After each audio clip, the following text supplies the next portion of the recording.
Good afternoon. Thank you guys for joining us for another exciting class of POLSC 2303 Introduction to International Relations. I am your Professor Wes Jameson, coming to you live from my backyard. Just a little note, I wanted to start off this lecture by telling you guys thank you so much for putting in the effort in these weekly assignments. I'm really seeing really great work. What you guys have to say is amazing. Also, I wanted to give you guys a little note that we will be having a test next week. I've also provided a review for you guys to look over for the test. It's just simply just a list of terms that about 80% of them will be on the exam. So please make sure that you guys study really hard. The exam will be on Moodle. It will be timed. I don't want you guys to spend all day on this, so I'm giving you guys about an hour. It will be open book, so do the best you can. Look for it as quickly as possible. I think organization will be key. So without further ado, let's get started with today's lecture. Today we're going to be talking about liberalism, which is the flip side of the coin to realism. Okay, without further ado, let's get started. Okay, so again, today we're going to be talking about liberalism. Liberalism is the flip side of realism. It is a theory. Okay, keep in mind that in the international community, nobody is totally liberal and nobody is totally realist. But these are the theories, okay? So for the first part of this class, we've been focusing on just the theories. Today we're going to be talking about liberalism. And again, this week we're going to be talking about what it's like if a country was faced with an existential threat of a zombie apocalypse, okay? Do nations turn inward? Do they protect their people? Or do they band together and face the hordes of the undead as a community? We're going to be doing this looking at two movies, 28 Days Later versus World War Z. 28 Days Later is clearly a realist interpretation. World War Z, we will see, is a liberal interpretation. We're going to be going through this quite quickly, okay, because I don't want to spend a whole lot of time.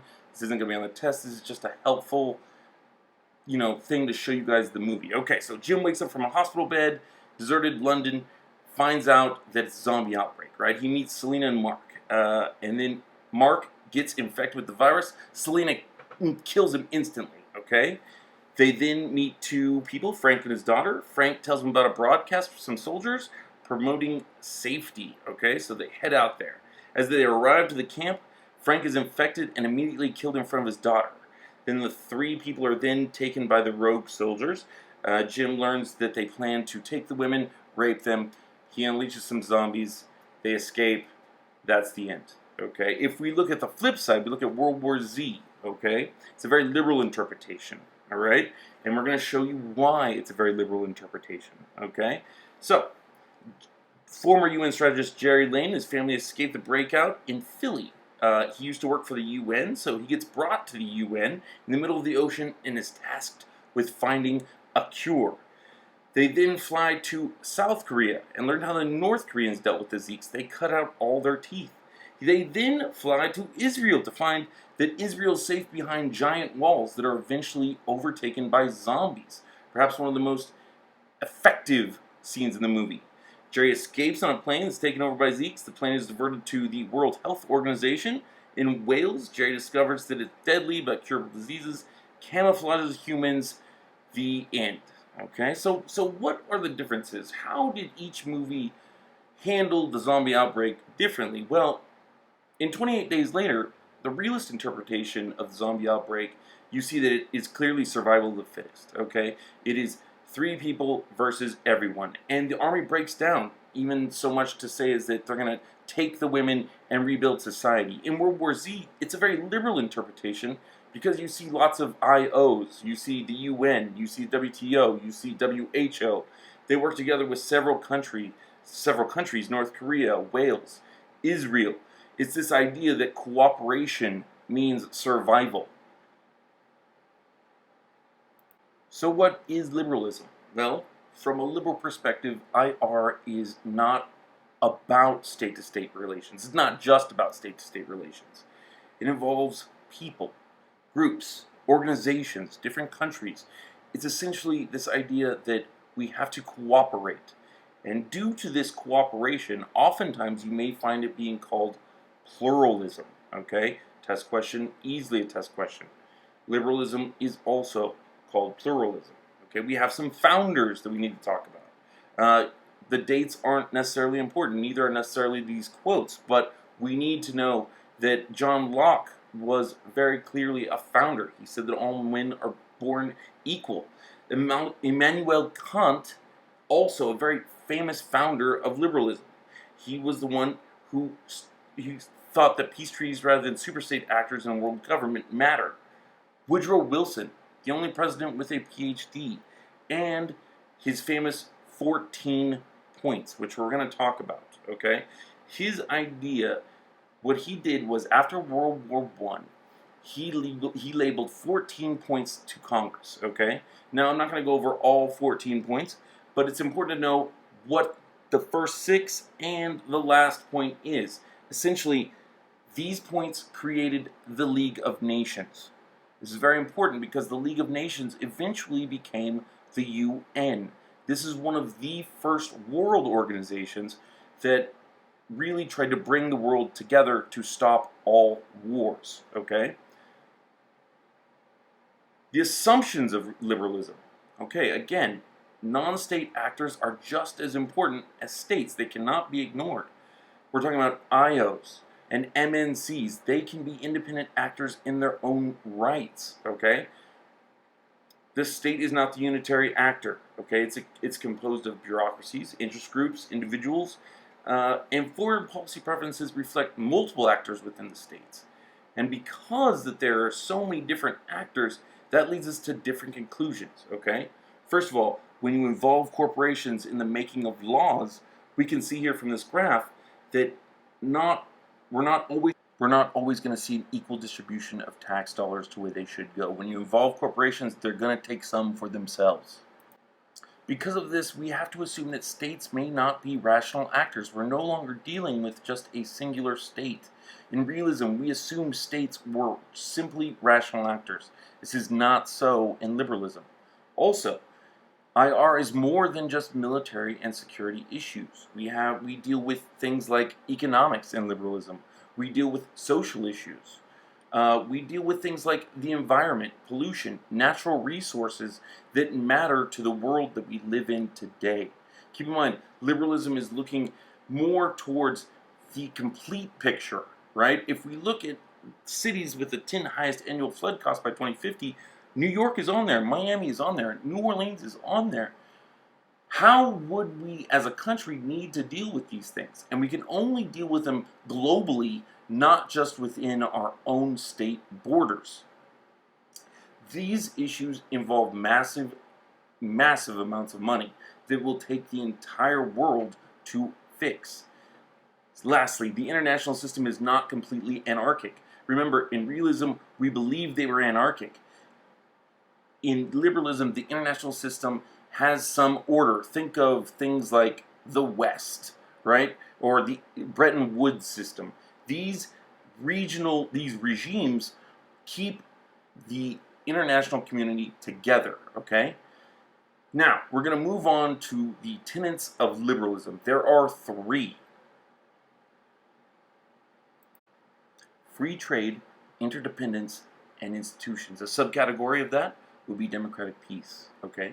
Now, liberals believe that free trade brings people together from different races, religions, and languages together. They do not believe, as the realists believe, in protectionist economies. They think protectionist economic policies lead to insecurity and allow for low levels of interaction between states, okay? Free trade. Borders that separate states should be transcended. They should be blown away. We should be able to share with whoever we want to.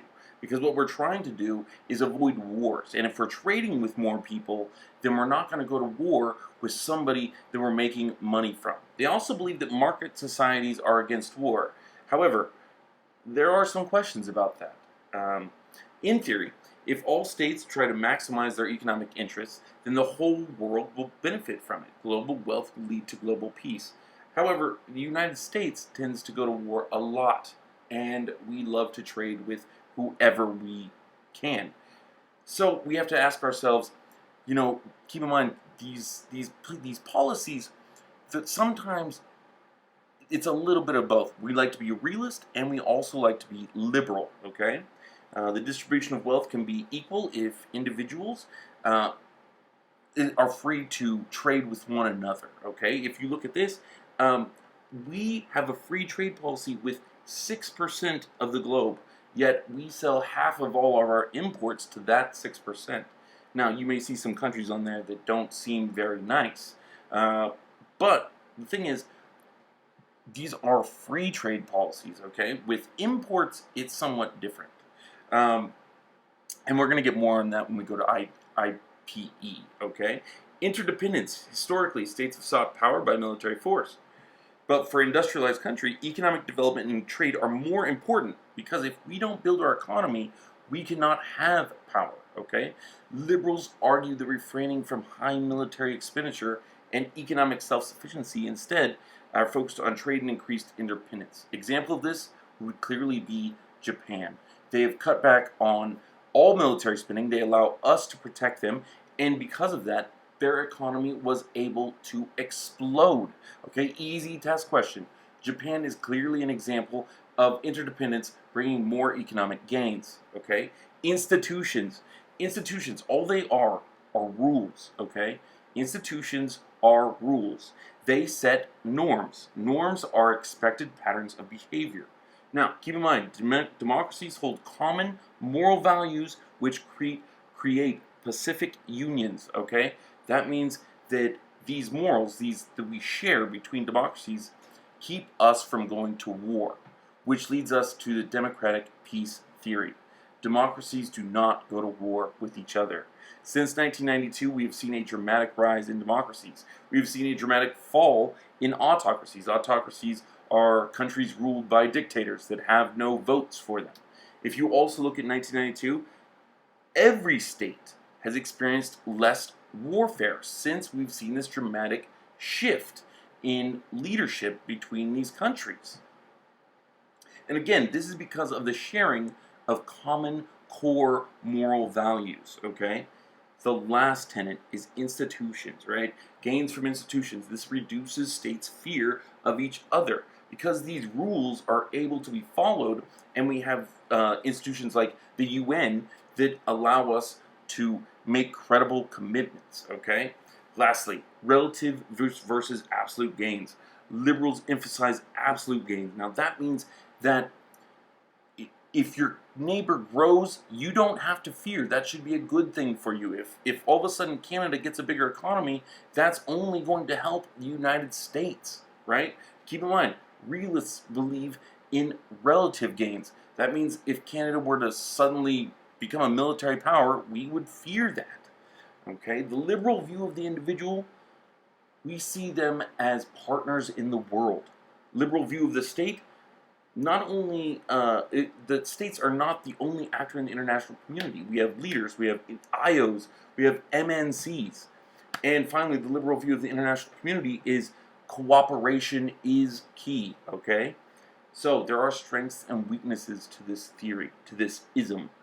It brings societies and individual actors into international relations, something we haven't talked about before. It brings economics into international relations. It brings morals and principles into international relations, something that realists never wanted to bring in. However, there are weaknesses as well.